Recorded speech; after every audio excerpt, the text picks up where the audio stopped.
Hello student, welcome to the channel of Adhyayan institute of learning. हम लोग function कर रहे थे।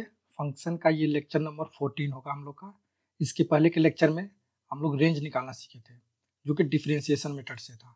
ठीक है, आज एक लास्ट हम लोग का रेंज का होगा, जिसमें अर्थमेटिक मीन और ज्योमेट्रिक मीन से रिलेटेड हम लोग पढ़ेंगे। ठीक है ना, कैसे होगा क्या होगा अभी हम लोग को इस लेक्चर में देखेंगे। आज हम लोग का ये रेंज लास्ट होगा। ठीक है ना, फंक्शन लास्ट नहीं होगा, रेंज लास्ट होगा। एक बार रेंज हम लोग अच्छी तरह से कंप्लीट कर चुके हैं, एक लास्ट आज के बाद हम लोग कंप्लीट कर लेंगे और उसके बाद हम लोग आगे प्रोसीड करेंगे। ठीक है, तो स्टार्ट करते हैं आज का लेक्चर। देखो, इसमें रूल नंबर 8 तक तो हम लोग कंप्लीट कर चुके थे। आज ये रूल नंबर 9 में क्या बोल रहा है, using arithmetic mean and geometric mean. ठीक है ना, अर्थमेटिक मीन ज्योमेट्रिक मीन क्या होता है ये हम लोग पहले पढ़ चुके हैं। कहाँ पर? 11th में। ठीक है ना, AMGM, अगर A और B पॉजिटिव नंबर हो तो arithmetic mean always greater than equal to geometric mean. Arithmetic mean A और B के बीच का क्या होगा, A plus B by 2 greater than equal to geometric mean क्या होता है, A इंटू B। ये आप लोग को पता है। इस 2 को अगर इधर फेंक देंगे तो ये कुछ ऐसा इक्वेशन बन जाएगा। क्लियर है? अब देखो, अब इसमें एक चीज है, for equality to hold numbers, मतलब ये इक्वलिटी, ये तो इनइक्वलिटी है ना, इसमें इक्वलिटी भी है। ये इक्वलिटी के लिए हम लोग का क्या होगा यहाँ पर, that is A and B should be equal. ठीक है ना, A and B should be equal होना चाहिए। अच्छा, अब देखो यहाँ पर to apply arithmetic mean geometric mean should be positive. To apply arithmetic mean geometric mean should be positive. ये क्यों ऐसा बोला जा रहा है? इसके बोलने का मतलब ये है कि हम लोग को कैसे पता चलेगा कि इस क्वेश्चन को अर्थमेटिक मीन और ज्योमेट्रिक मीन से ही सॉल्व करना है।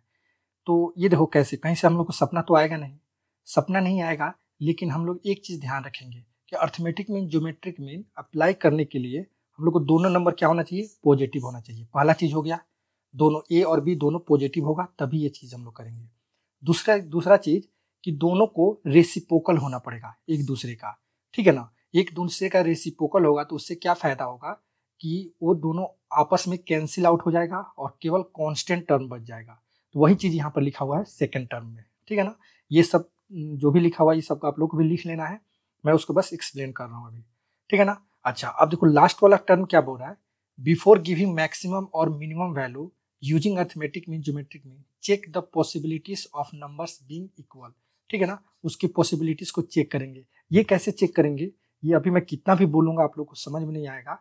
अभी एक एग्जांपल हम लोग लेंगे, उसके बाद ये सब क्लियर हो जाएगा। ठीक है ना, देखो इसमें क्या है, ABC, अगर दूसरा नंबर पॉइंट क्या बोल रहा है, ABC अगर रियल है, पॉजिटिव रियल है तो, ठीक है ना, जीरो भी नहीं होना चाहिए, इसका मतलब यही होता है पॉजिटिव रियल का। तो हम लोग का क्या होगा, जैसे कि अर्थमेटिक में दो नंबर का क्या हो रहा था, A plus B by 2 equal to root में AB। क्लियर है? अगर यहाँ पर 3 नंबर हो तो ABC बाई 3 और इधर A into B into C के पावर 1 बाई 3 हो जाएगा। क्लियर है? अगर उसी तरह 4 नंबर हो तो A plus B plus C plus D by 4 greater than equal to A into B into C 1 by 4। Clear है? ये चीज ध्यान में रखना है। ठीक है, आगे स्टार्ट करते हैं। अब देखो क्वेश्चन हम लोग का दिया हुआ है ये वाला कुछ ऐसे, find the range of fx equal to x square plus 9 by x. तो देखो अब हम लोग को सपना आ रहा है, किस टाइप का सपना, कि इसमें अर्थमेटिक मीन क्यों हम लोग अप्लाई करेंगे। क्यों? क्योंकि देखो पहला नंबर चीज ये A है और ये B है, तो पहला चीज तो ये A भी पॉजिटिव है और ये B भी पॉजिटिव है, एक चीज हम लोग को मिल गया। दूसरा चीज देख रहे हैं तो क्या ये दोनों आपस में रेसिप्रोकल है क्या, तो एग्जैक्ट तो रेसिप्रोकल नहीं है, लेकिन रेसिप्रोकल जैसा जरूर है। क्यों है? क्योंकि एक्स स्क्वायर इंटू 1 बाई, अगर एक्स स्क्वायर होता है तो ये दोनों कैंसिल हो जाएगा, और 9 तो एक मान लो ऐसे कांस्टेंट है, तो रेसिप्रोकल टाइप का है, मतलब काम बन सकता है। ठीक है, तो यहाँ पर हम लोग लिखेंगे क्या, सॉल्यूशन स्टार्ट करेंगे, और तब हम लोग को पता चल गया कि यहाँ पर हम लोग इसको अर्थमेटिक मीन और ज्योमेट्रिक मीन इसको सॉल्व कर सकते हैं। ठीक है ना, using arithmetic mean and geometric mean. तो अर्थमेटिक मीन ज्योमेट्रिक मीन क्या बोलता है, x square plus 9 by x square. Clear है? ये ग्रेटर देन इक्वल टू कितना होगा, 2 इंटू, ठीक है, रूट में A यानी कि एक्स स्क्वायर इंटू B यानी कि 9 बाई एक्स स्क्वायर। क्लियर है? ये देखो ये दोनों कैंसिल हो गया, यहाँ 9 बाहर निकलेगा, 3 हो जाएगा। ठीक है ना, 3 होगा, तो चलो मैं यहीं पे लिख दे रहा हूँ, x square plus 9 by x square, ये ग्रेटर देन इक्वल टू 3 निकलेगा, 3 इंटू 2 6 हो जाएगा। क्लियर है? ये चीज निकल गया। अब यहाँ पर मैं बता दे रहा हूँ, यहाँ पर जो हम लोग नोट पॉइंट लिखे हैं यहाँ पर लिखा गया है फॉर इक्वलिटी चेक, यहाँ पर for equality to hold that is A and B should be equal. तो ए और बी को इक्वल बोलकर हम लोग को इसके इक्वलिटी को सॉल्व करना पड़ेगा, ठीक है ना। तो देखो यहाँ पर क्या करेंगे हम लोग, ए और बी, तो फॉर यहाँ पर लिखेंगे क्या, इसमें तो हम लोग को पता चल गया कि ये number greater than equal to कितना है 6, मतलब कि इसका जिसका हम लोग को रेंज निकालना है उसका सबसे मिनिमम नंबर क्या हो रहा है 6 हो रहा है। तो क्या ये 6 सही में है या नहीं है, इसको चेक किया जा रहा है, ठीक है ना। कैसे चेक करेंगे, फॉर इक्वलिटी, आसान सा है, कोई घबराना नहीं है। फॉर इक्वलिटी हम लोग क्या बोलेंगे, ए इक्वल टू बी, ठीक है ना। अच्छा, ए इक्वल टू बी बोलने का मतलब क्या है, ए क्या है इसमें, मान लो एक्स स्क्वायर को ए मान लिया गया और बी क्या हो गया हम लोग का 9/x², तब हो जाएगा। इसको सॉल्व करेंगे तो ये कितना हो जाएगा, x⁴ इक्वल टू 9, ठीक है ना, ये हो जाएगा। यानी कि x² इक्वल टू 3, ये भी सही है, x² इक्वल टू 3 आ गया। अब देखना, मतलब कि x इक्वल टू आप बोल सकते हो क्या, ±√3, ठीक है ना, किसी को इसमें दिक्कत नहीं होना चाहिए, ये चीज हम लोग पहले कर चुके हैं। तो मतलब कि x का वैल्यू कभी भी जिंदगी में कभी भी या दुनिया में कभी भी ±√3 और +-√3 हो सकता है क्या, तो आंसर हम लोग का होगा हाँ हो सकता है, कभी ना कभी हो सकता है जरूर। तो इसका मतलब ये बात सही है, ये बात सही है, तो इसका हाँ, इसका जो मिनिमम नंबर होगा वो क्या होगा 6 ही होगा।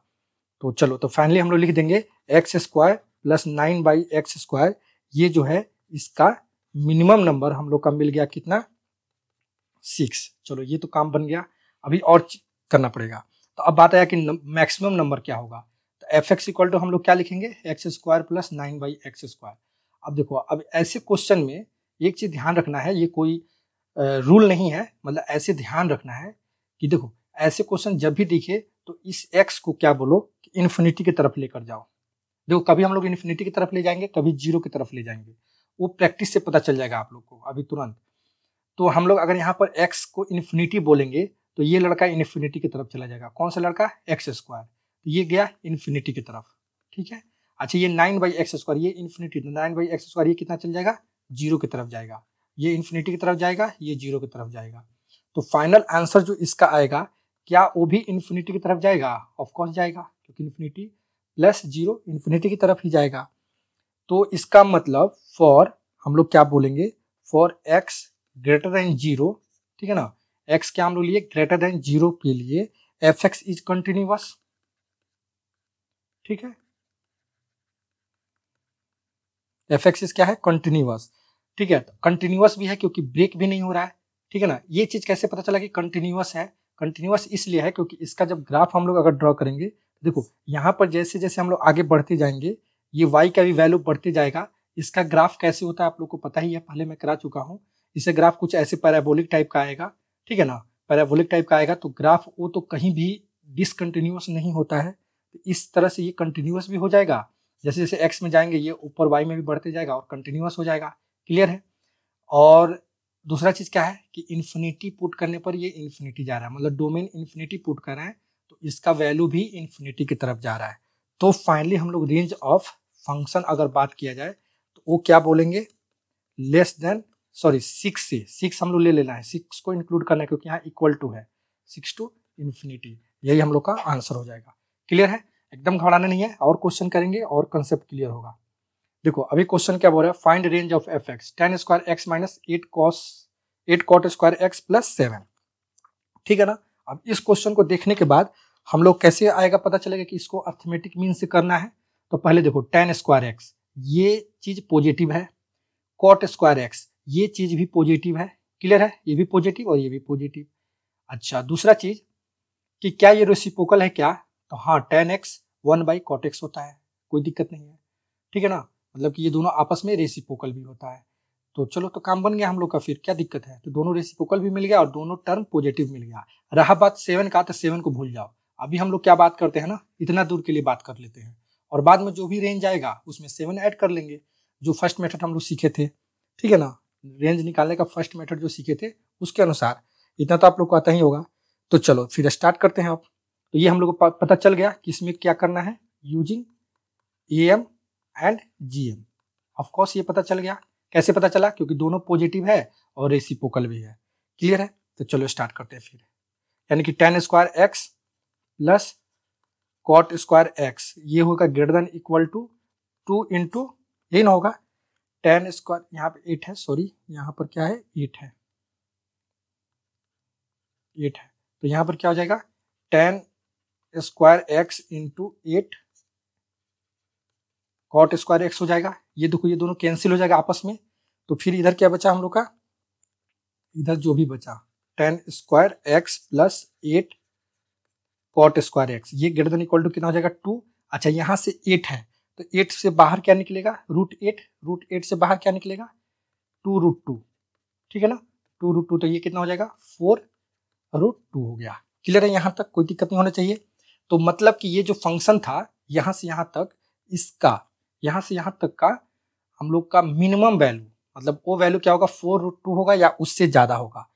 तो इसका मतलब कि देखो ये चीज, और यहाँ पर ये चीज हम लोग को पता चलेगा कि मिनिमम वैल्यू है, लेकिन अभी हम लोग इसको फाइनल मिनिमम वैल्यू नहीं बोलेंगे, हम लोग इसको चेक करना पड़ेगा, ठीक है ना। तो क्या चेक करेंगे, फॉर इक्वलिटी, इक्वलिटी के लिए क्या बोलेंगे, ए कितना है हम लोग का टेन स्क्वायर एक्स, और बी कितना है tan square x equal to क्या बोलेंगे 8 कॉट स्क्वायर एक्स है क्या, तो इसको 1/10 स्क्वायर बोल सकते हैं, 1/10 स्क्वायर जाएगा तो इधर tan 4x हो जाएगा इक्वल टू 8, यानी कि tan square x equal to कितना हो सकता है यहाँ पर 2√2, ये तो हम लोग पहले से पता है। फिर यानी कि tan x कितना हो जाएगा प्लस माइनस 2√2 का √2 हो जाएगा। क्लियर है, ये लिखने का तरीका हो गया थोड़ा सा, डायरेक्ट हम लोग 4 को भी कर सकते थे, लेकिन मैं 2 बार कर दिया हूँ ताकि आप लोग को दिक्कत ना हो, ठीक है ना। अच्छा, तो ये चीज आ गया यहाँ तक, क्लियर है ना। तो अब सोचो कि tan x का वैल्यू क्या कभी भी दुनिया में प्लस माइनस 2√2 हो सकता है क्या, तो आंसर हम लोग का मिलेगा हाँ हो सकता है। क्यों हो सकता है, क्योंकि tan x का रेंज ही हम लोग का होता है क्या रियल नंबर, और ये तो लड़का रियल नंबर है ही, ये रियल नंबर ही है ना, इमेजिनरी तो है नहीं, यानी कि ये बात सही है। तो अगर ये बात सही है तो हाँ इसका मिनिमम नंबर, सॉरी इसका मिनिमम नंबर क्या होगा 4√2 होगा। तो जो फंक्शन था हम लोग का fx का, हम लोग बोल सकते हैं मिनिमम, ऐसे तो यहां से यहां तक का मिनिमम हो गया कितना 4√2, तो फंक्शन का मिनिमम क्या हो जाएगा, आप फटाक से बोल सकते हो 4√2 + 7 बोल दे क्या हम, कोई दिक्कत नहीं होना चाहिए किसी को, 4√2 + 7, ठीक है, ये हो गया हम लोग का मिनिमम नंबर, ठीक है ना, ये मिनिमम नंबर, इसको कोई ब्रैकेट में ले देते हैं, ठीक है ना। चलो अब क्या करेंगे, अब चेक करेंगे इसका मैक्सिमम वैल्यू क्या होगा। तो मैक्सिमम वैल्यू के लिए जैसे कि हम लोग का फंक्शन दिया हुआ है fx इक्वल टू क्या दिया हुआ है tan square x minus 8 cot square x plus 7। अब देखो इसके पहले वाला क्वेश्चन में हम लोग क्या लिए थे, x इक्वल टू इन्फिनिटी लिए थे, अभी क्या लेते हैं x इक्वल टू 0 लेते हैं एक बार। अब कोई पूछेगा सर ये 0 क्यों ले रहे हो आप, तो x यहाँ पर हम 0 इसलिए ले रहे हैं क्योंकि देखो 0 यहाँ पे पुट करेंगे ना, कि इन्फिनिटी अगर पुट करेंगे तो ये tan क्या होगा अनडिफाइन हो जाएगा बहुत जगह, कौन से नंबर पे π/2 पे अनडिफाइन हो जाएगा, ये भी 0 पे अनडिफाइन हो जाएगा ना। तो इसलिए हम लोग क्या करते हैं 0 ही लेते हैं, 0 इसलिए लिया जा रहा है कि 0 पे हम लोग को पता है कि एक वैल्यू क्या होगा 0 होगा, दूसरा अनडिफाइन यहाँ भी होगा, π/2 पे भी 0 और अनडिफाइन दोनों हो रहा है, तो हम लोग सबसे मिनिमम वैल्यू ले लिए 0, ठीक है ना, यहाँ पर सबसे मिनिमम वैल्यू क्या ले लिए 0। अब देखो यहाँ पर 0 जैसे ही लेंगे तो ग्राफ को अगर हम लोग बात करें पहले चेक कर लेते हैं, तो ये 0 पे कितना होगा, ये 0 को जाएगा, ये कितना जाएगा, ये इन्फिनिटी को जाएगा, ठीक है ना, और ये 7, तो फाइनली ये आंसर हम लोग का इसका कहाँ तक जा रहा है इन्फिनिटी को जा रहा है, ठीक है, यहाँ तक समझ में आ गया। तो अब हम लोग बात करते हैं, चलो 0 से लेकर मतलब इन्फिनिटी, 0 से आगे हम लोग बात क्या कर रहे हैं, 0 से आगे कुछ भी वैल्यू यहाँ पर लेंगे तो इसका वैल्यू इन्फिनिटी, मतलब 0 लेने पर इन्फिनिटी जा रहा है। तो अब बात करते हैं ग्राफ का, तो ग्राफ अगर हम लोग बिटवीन 0 एंड π/2 के बीच में अगर बोले, चलो सबका तो बात हटा दो, लेकिन अगर 0 और π/2 के बीच में इसका ग्राफ कंटिन्यूअस होता है कि नहीं होता है, एकदम होता है, 0 पे हटा दिया जाए क्योंकि ये tan x का ग्राफ जो हम लोग ड्रॉ करते हैं तो यहाँ पे 0 होता है, यहाँ -π/2, यहाँ π/2, इसका ग्राफ तो कुछ ऐसे ही होता है ना, ठीक है। तो और इसका क्या होता है कॉट का 0 पे अनडिफाइन होता है, ठीक है। तो कुल मिलाकर 0 और π/2 के बीच में ग्राफ tan x और cot x कंटिन्यूअस होता है, ठीक है। 0 और π/2 के 0 छोड़ दो, चलो इधर 0 पे मान लो कि ये जब 0 पे कंटिन्यूअस नहीं होता है, ब्रेक हो जाता है, और ये कहाँ पे होता है π/2 पे होता है, तो छोड़ दो हटाओ 0 to π/2 के बीच में, तो दोनों ग्राफ कंटिन्यूअस है ना, तो यहाँ पर कंटिन्यूअस है। तो यानी कि अगर हम लोग बोले x टेंड्स टू 0, ठीक है, तो fx कहाँ जा रहा है, इन्फिनिटी को जा रहा है, ठीक है ना। अच्छा, अगर हम लोग बात करें तो इसका मिनिमम वैल्यू, अगर हम लोग बात करें फंक्शन का मिनिमम वैल्यू तो हम लोग निकाल ही चुके हैं। फंक्शन का मिनिमम वैल्यू क्या है, 4√2 + 7, ठीक है ना, ये चीज।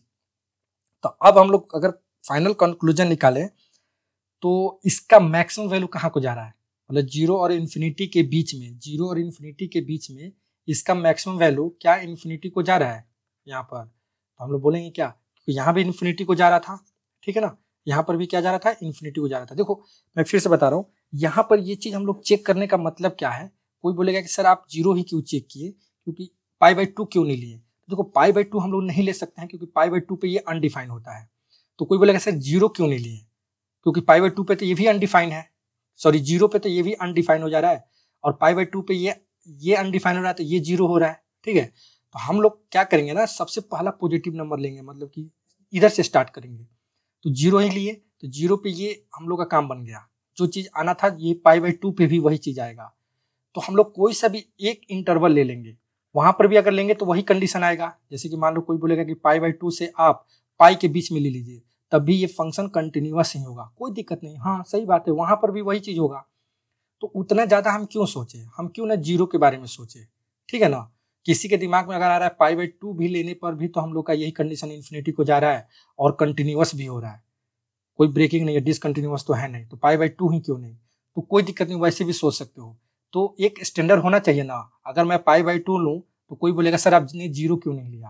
तो इसीलिए हम लोग 0 लेकर चल रहे हैं, और 0 से π/2 के बीच में हम लोग को पता है कि ये दोनों ग्राफ tan x और cot x कंटिन्यूअस होता है, और यहाँ पर x = 0 पुट करने पर फंक्शन क्या आ रहा है, इन्फिनिटी आ रहा है। तो फाइनल अगर हम लोग रेंज लिखेंगे, रेंज ऑफ फंक्शन अगर लिखना है, ठीक है, तो क्या लिखेंगे, बोलो, इसका मिनिमम वैल्यू 4√2 + 7, ठीक है, और मैक्सिमम वैल्यू इन्फिनिटी +7, तो फाइनली इन्फिनिटी हो जाएगा, तो यही आंसर हो जाएगा।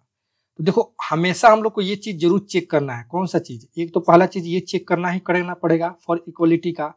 कोई ये मत आप लोग सोचना कि ये 2 क्वेश्चन अभी हम लोग सॉल्व किए और दोनों में तो वही चीज आ रहा है, शुरू वाला वैल्यू लिख दिए और बाद में इन्फिनिटी लिख दे रहे हैं, वही चीज अभी कर रहे हैं हम लोग। लेकिन ऐसा नहीं है, क्वेश्चन चेंज भी हो सकता है, आगे हम लोग वैसा क्वेश्चन भी करेंगे जहाँ पे क्वेश्चन चेंज होगा, ठीक है। तो चलो आगे और करते हैं क्वेश्चन। देखो अच्छा, ये चीज, एक चीज और, ये जो क्वेश्चन है इस टाइप का क्वेश्चन एनडीए में आ चुका है, ठीक है ना। आप देखना 2019 का पेपर फर्स्ट या सेकंड में, या 2018 का पेपर सेकंड में, ये दोनों में से कोई सब न कोई में ये सेम क्वेश्चन दिया हुआ है, ठीक है। चलो अभी दूसरा करते हैं। ये क्वेश्चन देखो, find the range of f(x) sec² x + 4 cosec² x + 5। अब चलो अब सोचते हैं इसमें क्या इसमें arithmetic mean geometric mean apply कर सकते हैं। तो आंसर आएगा कि सर ये तो पॉजिटिव है, ठीक है, ये भी पॉजिटिव है, ठीक है, लेकिन ये दोनों एक दूसरे का रेसिप्रोकल नहीं है, तो इसका मतलब इसको अप्लाई नहीं कर सकते। हाँ सामने देखने से तो यही लग रहा है, लेकिन थोड़ा अगर घुमा फिरा कर सोचा जाए तो चलो सेक और कॉसेक आपस में रेसिप्रोकल नहीं है, लेकिन दोनों को tan और cot में तो कन्वर्ट कर सकते हैं ना। तो कन्वर्ट करके हम लोग क्या करेंगे, इसको रेसिप्रोकल बना लेंगे। तो चलो स्टार्ट करते हैं फिर, यानी कि f(x) = इसका मतलब कि ये लिख सकते हैं हम लोग 1 + tan² x, ठीक है ना, और इधर प्लस क्या लिखेंगे 4 cosec² x को क्या लिख सकते हैं हम लोग 1 + cot² x, ठीक है, +5, ये हो जाएगा। तो यहाँ पर फिर फाइनली हम लोग क्या लिखेंगे tan² x + 4 cot² x, ठीक है, और प्लस ये कितना हो जाएगा 4 × 1 = 4 और ये 1 5 5 5 मिलकर कितना हो जाएगा 10 हो जाएगा, ठीक है। तो कुल मिलाकर इसको, इसके बारे में अगर हम लोग बात करें तो इसको क्या बोलेंगे, अब हम लोग यहाँ से यहाँ तक के लिए इसके लिए क्या बोलेंगे, tan² x + 4 cot² x > क्या हो जाएगा, बोलो 2 रूट में tan² x × 4 cot² x, ठीक है। तो ये दोनों कैंसिल, बचा 4, 4 से बाहर निकला 2 आ जाएगा, मल्टीप्लाई हो जाएगा, यानी कि ये > 4 हो जाएगा, ठीक है। आई होप आप लोग को ये चीज समझ में आया होगा। तो ये 4 हो गया। तो पूरा फंक्शन का बात करें अब, फंक्शन तो पहले चीज तो ये चीज है, उसके बाद फिर सेम वहीं से इसके पहले वाला क्वेश्चन जो था tan और cot वाला आ गया। तो पहले रुक जाओ, पहले इसका fx का हम लोग अगर मिनिमम बात करें, ये तो केवल इतने दूर का ना था, यहाँ से यहाँ तक के फंक्शन का ग्रेटर देन इक्वल टू 4 आया था, तो fx मिनिमम क्या हो जाएगा, fx मिनिमम अगर हम लोग बात करें तो क्या बोलेंगे 4 + 10, ये 10 कहाँ से आया, ये वाला वैल्यू, तो ये हो गया हम लोग का 14, ये फाइनली हम लोग का 14 इसका मिनिमम वैल्यू 1 आ गया मिनिमम। अब फिर इक्वलिटी के लिए चेक करना पड़ेगा, चेक करते हैं फॉर इक्वलिटी, पहले चेक कर लेते हैं, तो क्या बोलेंगे tan square x equal to 4 cot square x, फिर ये इधर जाएगा मल्टीप्लाई होगा, तो फाइनली हम लोग का tan x मिल जाएगा कितना ±√2, तो हाँ ये भी वैल्यू सही है, यानी कि इसका मिनिमम वैल्यू 14 ही होगा, ठीक है ना, ये 14 आएगा, तो फाइनली हम लोग लिख सकते हैं इसका fx यहाँ पर जो लिखे थे अभी वो चीज़ कंफर्म हो गया कि मिनिमम क्या होगा 14 हो जाएगा। चाहो तो यहाँ पे मत लिखो इसको, ठीक है ना, यहाँ पे लिखने की कोई जरूरत नहीं है, जब फाइनल होगा तब हम लिख देंगे। यहाँ बस इतना लिख सकते हैं tan square x + 4 cot square x + 10 greater than equal to 14, ठीक है ना, क्योंकि +10 ऐड कर दिए तो ये ग्रेटर देन इक्वल टू 14 हो गया, और फाइनल यहाँ से हम लोग फिर फाइनल लिख दिए fx मिनिमम 14 आ गया, ठीक है। तो अब मैक्सिमम क्या करेंगे, तो मैक्सिमम कहाँ से निकलेगा, तो सेम वैसा ही fx इक्वल टू हम लोग का क्या है sec square x + 4, sec square x + 4 cosec square x ना लिखकर थोड़ा और फिल लाने के लिए हम लोग ये चीज लिख सकते हैं ना, tan square x + 4 cot square x + 10, ठीक है। अब इसको हम लोग 0 की तरफ भेजेंगे तो ये फाइनली हम लोग का आंसर कहाँ चल जाएगा, इन्फिनिटी की तरफ चल जाएगा, तो फिर हम लोग का रेंज क्या हो जाएगा, फाइनली रेंज ऑफ फंक्शन क्या हम लोग बोल देंगे 14 और इन्फिनिटी। ये 14 और इन्फिनिटी कैसे हुआ इसके पहले वाला क्वेश्चन में एक्सप्लेन कर दिया गया अच्छी तरह से, ठीक है। तो आई होप आप लोग को ये भी क्वेश्चन समझ में आया होगा। एक दो क्वेश्चन और करते हैं, देखो जैसे नेक्स्ट क्वेश्चन क्या है, find range of fx equal to x square + 4 by x square + 9। अब देखो, अब यहाँ पर अब ऐसे क्वेश्चन में सबसे पहला चीज हम लोग fx लिखेंगे, देखो यहाँ पर क्या है x स्क्वायर प्लस, अब यहाँ पर ये अगर नंबर है तो पहला चीज तो ये भी पॉजिटिव है, ये भी पॉजिटिव है, इसमें कोई दिक्कत नहीं है, दोनों रेसिप्रोकल है क्या, तो आंसर आएगा नहीं, रेसिप्रोकल नहीं है, क्योंकि इतना इंटू इतना करेंगे तो ये दोनों कैंसिल नहीं होगा, तो इसलिए क्या करते हैं ना, पहले इसके रेसिप्रोकल बना दिए, x स्क्वायर + 9 प्लस क्या लिखेंगे 4 बाई x स्क्वायर + 9, ठीक है। अच्छा ये 9 अपने से लिखे हैं तो -9 लिखकर बैलेंस कर दिए, अब इसको हम लोग a बोल देंगे और इसको b बोल देंगे, अब तो रेसिप्रोकल हो गया ना, अब बाद में जो भी माइनस आएगा -9 को जो भी आंसर आएगा उसमें -9 कर देंगे, क्लियर हो जाएगा, ठीक है। तो अब फंक्शन को हम लोग बोल सकते हैं ग्रेटर देन इक्वल टू, क्या बोल सकते हैं 2 रूट में देखो वही चीज लिखेंगे x square + 9 into 4 by x square + 9, ठीक है। ये दोनों कैंसिल, फिर 4 से बाहर आएगा 2, तो ये हो गया कितना 4 हो गया, ठीक है। तो फंक्शन जो भी होगा greater than equal to, finally हम लोग का फंक्शन क्या हो जाएगा, अब यहाँ पर x square + 4 + 9 + 4 by x square + 9 -9, ये ग्रेटर देन इक्वल टू कितना हो जाएगा 4 - 9, मतलब ग्रेटर देन इक्वल टू -5, ठीक है, ये -5 आ गया। अब चेक करना है, चेक सब में करना है, अब ये आगे मैं ऐसा क्वेश्चन कराऊंगा कि चेक करने का मतलब क्या है। फॉर इक्वलिटी x स्क्वायर + 9 लिख सकते हैं equal to 4 by x square + 9, ठीक है। इसको अगर हम लोग सॉल्व करेंगे तो देखो क्या आएगा, x स्क्वायर + 9 का ये आएगा होल स्क्वायर इक्वल टू कितना आ जाएगा 4 आ जाएगा, ठीक है। तो इसका मतलब x स्क्वायर + 9 ये कितना हो जाएगा 2 हो जाएगा, ठीक है ना। ये तो सबको पता है कि यहाँ +-2 ना लिखकर सिर्फ 2 लिखेंगे। अच्छा यानी कि x स्क्वायर इक्वल टू, देखो तो यहाँ -7 आ गया क्या, अब देखो अब मजा आएगा, अब यहाँ पर ये चीज सही है क्या, तो ये हम लोग का आंसर आएगा नहीं, ये सही नहीं है, नॉट ट्रू। अच्छा मतलब कि ये अब जाकर पता चला कि इक्वलिटी का साइन, ये फॉर इक्वलिटी चेक क्यों कर रहे थे, हम लोग चेक कर रहे थे, बार बार हम लोग का सही आ जा रहा था, लेकिन कुछ ऐसा कंडीशन आया कि जिसमें हम लोग बोल दें कि ये तो बात सही ही नहीं है, मतलब कि ये दोनों इक्वलिटी पे होल्ड ही नहीं करता है। तो चलो जब होल्ड नहीं करता है तब हम लोग का मतलब क्या होगा, तो फिर हम लोग का आंसर क्या होगा, तो इसका मतलब ये हुआ कि यहाँ पर हम लोग इस क्वेश्चन में AM और GM अप्लाई नहीं कर सकते हैं, ठीक है ना, AM और GM अप्लाई नहीं कर सकते हैं। अच्छा मतलब कि ऐसा भी कंडीशन हो सकता है, हाँ ऐसा भी कंडीशन हो सकता है, तो फिर कैसे करें सर, तो करो fx इक्वल टू, पहले हम लोग का क्वेश्चन क्या था लिख देंगे x square + 4 by x square plus 9, दूसरे मेथड से कर लेंगे इसको, कोई दिक्कत नहीं है। तो ये आ गया। अब देखो, अब इसको हम लोग तो लिख चुके थे ना पहले, क्या लिखे थे, एक्स स्क्वायर प्लस 9 और फिर क्या लिखे थे, प्लस 4 एक्स स्क्वायर प्लस 9 और माइनस 9, ये चीज लिख चुके थे। ठीक है, तो अब देखो हम लोग क्या करते हैं ना, एक्स स्क्वायर प्लस 9 को टी लेट कर लेते हैं। ऐसा क्वेश्चन हम लोग पहले किए थे। जैसे इसको कुछ ना कुछ जैसे सेम टाइप का क्वेश्चन आ जाए ना सब्स्टिट्यूशन मेथड में, सब्स्टिट्यूशन मेथड में ऐसा कुछ किए थे। जैसे देखो यहाँ पर टी लेट किए इसको, यहाँ भी टी सेम टाइप का है तो इसको टी लेट करनी है। अब जैसे ही टी लेट करेंगे फटाक से इसका क्या लिखते थे, रेंज लिखते थे। इसका रेंज तो सबको पता है कि 9 होगा, 9 से इन्फिनिटी होगा। कोई पूछेगा कैसे, तो देखो एक्स स्क्वायर का रेंज क्या होता है, 0 टू इन्फिनिटी होता है ना, उसमें 9 जोड़ दिया तो 9 टू इन्फिनिटी हो गया। फिर भी किसी को दिक्कत हो रहा है तो सब्स्टिट्यूशन मेथड में जाओ, उसको देखो वीडियो को, उसमें ये सब चीज अच्छा से एक्सप्लेन किया गया है। ठीक है, अच्छा वहां पर इस क्वेश्चन को सॉल्व करने के लिए एक मैं ग्राफ बनाया था, इस टाइप, कुछ इस टाइप का ग्राफ बनाया था, ऐसे डॉट डॉट गया था, फिर यहाँ भी एक कुछ ऐसा ग्राफ बना था। ठीक है ना, और फिर यहाँ 5/2 कुछ आया था उससे क्वेश्चन में। देखो उस पे हम लोग वहां पे वैसा अप्लाई किए थे, क्यों, क्योंकि यहाँ पर क्या था, 1 था, इसके जगह पर क्या था, 1 था, 4 नहीं था, तो वहां पे वो आसानी से हो गया था सॉल्व। ठीक है, लेकिन अभी जैसे कि यहाँ t प्लस 4/t हो जाएगा ना, अगर हम लोग सब्स्टिट्यूशन मेथड यूज कर रहे हैं तो t प्लस 4/t हो जाएगा। जैसे कि यहाँ पर मैं लिख भी दे रहा हूँ, t प्लस 4/t माइनस 9।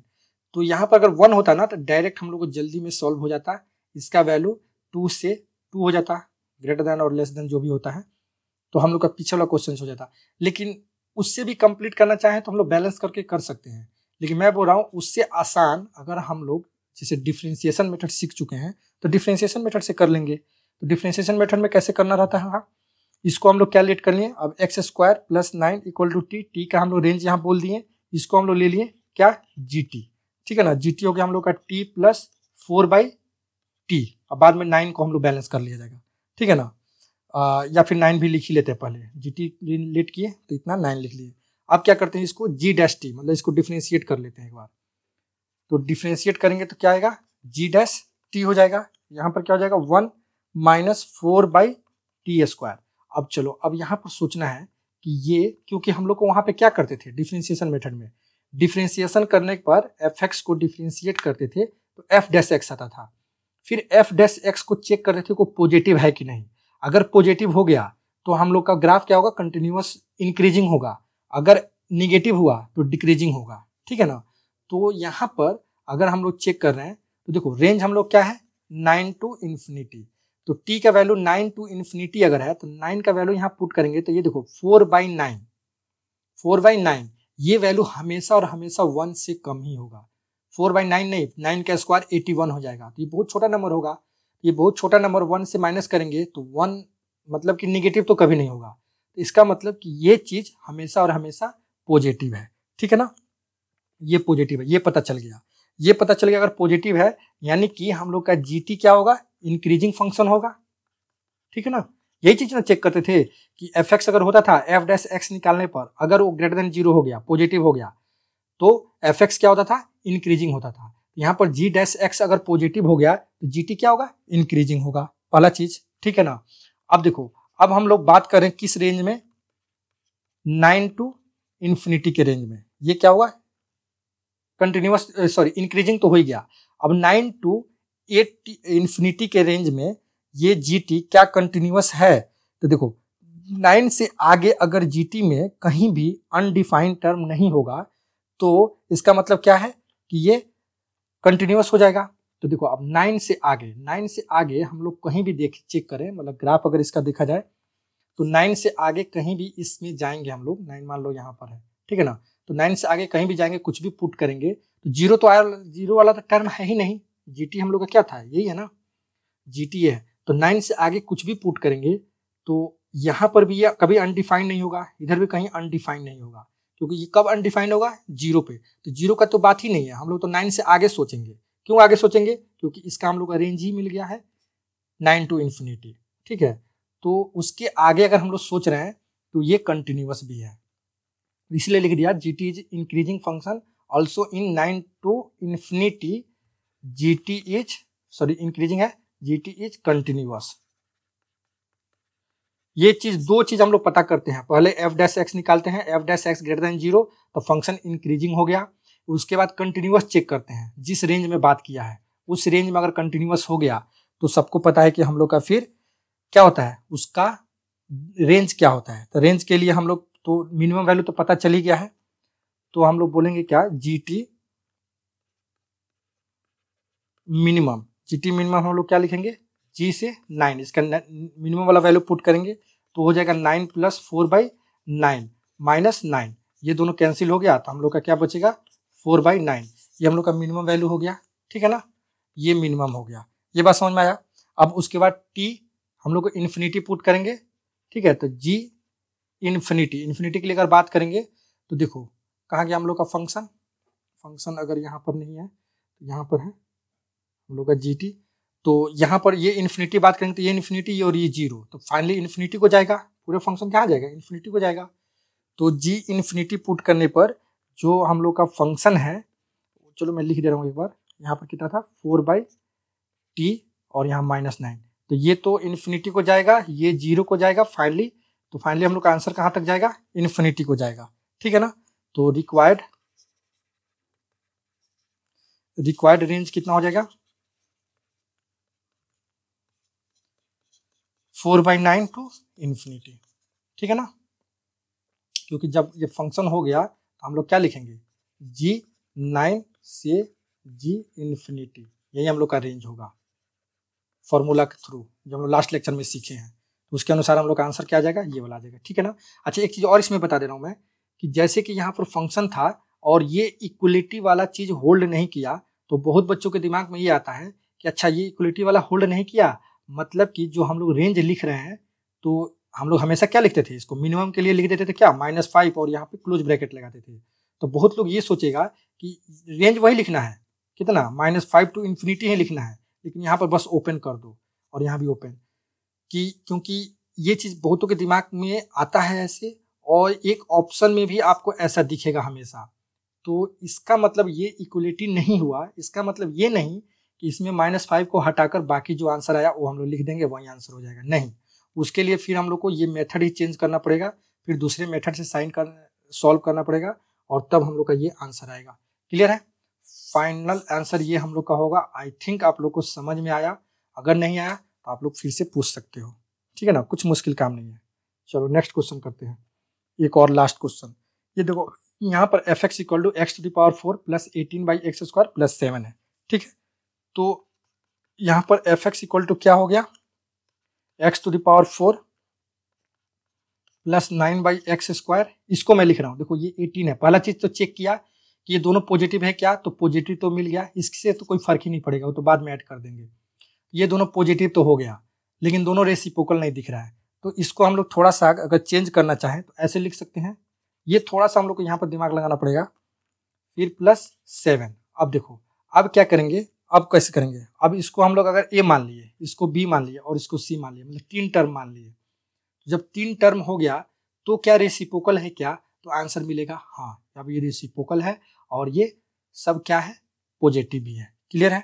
तो डायरेक्ट फटाक से हम लोग क्या करेंगे, a + b + c/ 3 लिखेंगे, ठीक है ना। जो फॉर्मूला लिखा गया था greater than equal to a + b + c to the power 1/3, ये बात समझ में आ गया। अच्छा तो ये 3 इधर चला जाएगा, तो मतलब फाइनली हम लोग मल्टीप्लाई करेंगे तो 3 हो जाएगा। और यहाँ पर मैं लिख दे रहा हूँ, अब ये चीज़ तो समझ में आ ही रहा होगा, अब 9/x² इंटू 9/x² और इंटू 7, नहीं 7 तो नहीं होगा, 7 थोड़ी ना होगा, a b c और इतना लिखने के बाद ये 1/3 और यहाँ +7, ये लास्ट में हो जाएगा, ठीक है। तो ये दोनों कैंसिल होकर ये 81 हो जाएगा, ठीक है ना। तो इसको सॉल्व करेंगे बाहर हम लोग ग्रेटर देन इक्वल टू, तो ये 3 आ जाएगा, ठीक है। इसको हम लोग बोल सकते हैं 3 टू द पावर 4 और 1/3 + 7, ठीक है। अच्छा मतलब यहाँ से एक 3 बाहर तो जरूर आ सकता है, तो ये 9 हो जाएगा और 3 टू द पावर 1/3, क्लियर है, और +7। आई होप आप लोग को ये कैलकुलेशन समझ में आया होगा, नहीं आया होगा तो कर लो, कोई दिक्कत नहीं, अपने से कर लो। तो देखो अब चेक करेंगे फॉर किसके लिए, इक्वलिटी के लिए। अब देखो इक्वलिटी के लिए जब चेक करेंगे तो क्या बोलेंगे, x⁴ = 9/x² = 9/x²। क्या ऐसा है तो चलो मैं एक दोनों को पहले चेक कर लेता हूँ। तो ये क्या हो जाएगा, x to the power 6 equal to 9, ठीक है। तो यानी कि एक्स क्यू इक्वल टू कितना हो जाएगा, प्लस माइनस 3, ठीक है। फिर यानी कि एक्स इक्वल टू कितना हो जाएगा, plus minus 3 to the power 1/3 हो जाएगा ना। तो ये हो जाएगा। तो ये ऐसा कुछ भी एक्स का नंबर हो सकता है क्या, तो हाँ हो सकता है, इसमें कोई दिक्कत नहीं है, ये हो सकता है। तो फिर एफ का जो हम लोग का लिखे हैं, एफ एक्स का मिनिमम वैल्यू क्या होगा, मिनिमम वैल्यू हम लोग का जो लिखे यहाँ पर यही चीज हो जाएगा, यहाँ पर 9 into 3 to the power 1/3 plus 7, ये हम लोग का मिनिमम हो जाएगा। अब चलो अब बात आया कि मैक्सिमम क्या होगा। तो मैक्सिमम के लिए जो फंक्शन है ये वाला, इसमें अगर हम लोग देखो अब इस टाइप का टर्म आया ना, इसमें x का वैल्यू क्या ले लेते हैं, इन्फिनिटी ले लेते हैं। क्यों इन्फिनिटी, क्योंकि ये 0 हो जाएगा, ये 0 हो जाएगा, ये इन्फिनिटी हो जाएगा। तो फाइनल ये सब किसके लिए चला जाएगा, इन्फिनिटी के लिए चला जाएगा। तो यहीं पे लिख सकते हैं आंसर हम लोग, कोई दिक्कत नहीं है। R final, R of function final वाला क्या लिख सकते हैं हम लोग, 9 इंटू 3 टू द पावर 1/3 इन प्लस 7 से इन्फिनिटी तक, ठीक है ना, यही आंसर हो जाएगा। आई होप आप लोगों को समझ में आया होगा। यहाँ के बाद मैं चेक जल्दी में कर दिया हूँ यहाँ से, क्योंकि यहाँ पे यही फंक्शन है ना, इसमें x इक्वल टू हम लोग इन्फिनिटी लेकर जाएंगे। ऐसा क्यों इन्फिनिटी की तरफ गए, क्योंकि हम लोग को पता है कि ये 0 हो जाएगा, ये 0 हो जाएगा। जो सेकंड नंबर क्वेश्चन आज का किए सेम वैसा ही है, ठीक है। और ये +7, तो ये भी इन्फिनिटी को फाइनल चला जाएगा, ठीक है ना। तो इन्फिनिटी इसका मैक्सिमम रेंज क्या हो जाएगा, इन्फिनिटी हो जाएगा, ठीक है। तो आई होप आप लोग को ये सब चीज समझ में अच्छी तरह से आया। मैं एक बार फिर से बता दे रहा हूँ, इस चैप्टर में पहला चीज अर्थमेटिक मीन, ज्योमेट्रिक मीन का यूज क्यों करना है, क्योंकि दोनों ए और बी पॉजिटिव होना चाहिए और रेसिप्रोकल होना चाहिए। तो हम लोग यूज करेंगे, अप्लाई करेंगे।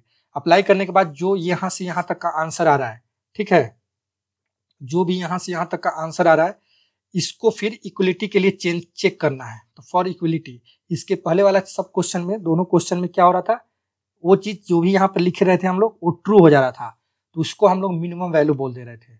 और मैक्सिमम वैल्यू के लिए या तो 0 या तो इन्फिनिटी पुट करके चेक कर ले रहे थे, ठीक है ना। तो क्वेश्चन भी ऐसा रहेगा ना हम लोग का, कि या तो 0 पुट करोगे या इन्फिनिटी पुट करोगे, तो हम लोग का आंसर आ जाएगा, ठीक है ना।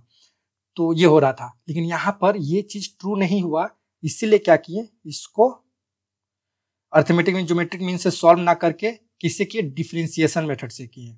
तो इसको टी लेट किए, फंक्शन हम लोग का कुछ ऐसे बन गया, यहाँ से यहाँ तक ये फंक्शन बन गया। अब इसमें टी को हम लोग लेट कर लिया है, x² + 9t, तो तुरंत इसको क्या बोल दिए हम लोग, इसका रेंज निकाल लिए, रेंज 9 टू इन्फिनिटी हो गया।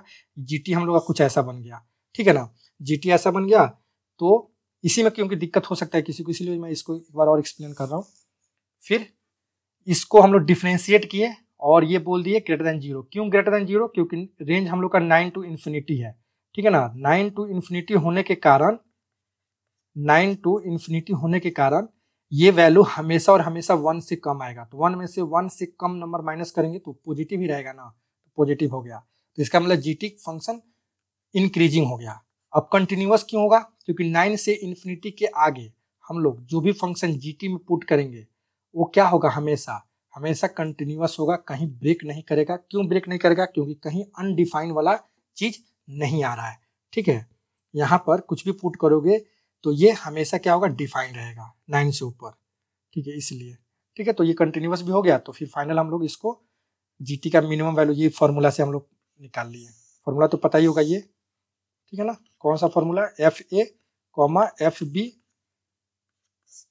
ठीक है, ये range of function last lecture में हम लोग पढ़े थे, ठीक है। चलो, तो आई होप आप लोग को ये सब चीज समझ में आया, अच्छी तरह से समझ में आया। यहाँ पर अगर वीडियो आप लोग को अच्छा लग रहा है तो लाइक करना है, अपने दोस्तों में शेयर करना है और चैनल को जरूर और जरूर सब्सक्राइब करना है। यहाँ तक हम लोग का रेंज अच्छी तरह से कंप्लीट हो गया और हर तरह से हर एक टाइप का क्वेश्चन मैं करा दिया हूँ। इतना क्वेश्चन आप लोग प्रैक्टिस करो, इससे बाहर क्वेश्चन नहीं रहेगा। नेक्स्ट लेक्चर से हम लोग इससे आगे प्रोसीड करेंगे, फंक्शन अभी कंटिन्यू रहेगा हम लोग का, ठीक है। Okay, thank you.